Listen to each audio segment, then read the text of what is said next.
मो बस लोकंकु सुविधा जोगाउछि मो बस सेवा चालू रहिबो। भुवनेश्वर मो बस बुली समीक्षा कला परे यह कहिसंती नगर उन्नयन मंत्री कृष्णचंद्र महापात्र।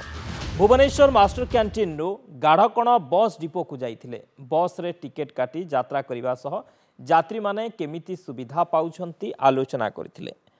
आगको आवश्यकता देखि बस संख्या बढ़ा जिवो। विभिन्न स्थान बुली देखिछि जेउ रूट रे बस अधिक आवश्यक सेठी व्यवस्था करा जिवो। प्रधानमंत्री ई बस योजना रे ओडिशा को 400 बस आसिबो।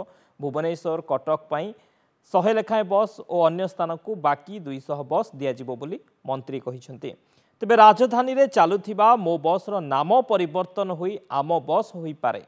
प्रथमे मो बस रो व्यवस्था बदलिबो तापरे मुख्यमंत्री सह आलोचना करी नाम और रंग बदलिबो।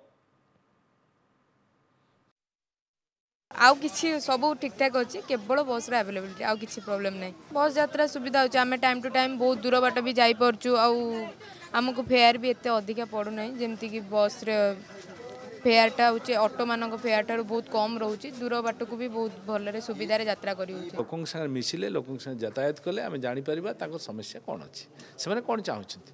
आज आमे बस रे मुनिजे आसिली एवं बस रे आसीबा परे मो अनुभव कली विभिन्न यात्री मान संगे भी आलोचना करने भितर जना पड़ला जे से माने सेवा ठीक पाउछंती किंतु टिके भीड़ समय रे जतबे धरे जो ऑफिस होची पिक टाइम टारे टिके भीड़ अधिक होची तेणु तांको सेतेबेले आउ टिके बस रा आवश्यकता अछि। ओडिशा को 400 बस दउछंती इलेक्ट्रोनिक्स बस सब इलेक्ट्रोनिक्स बस आछि।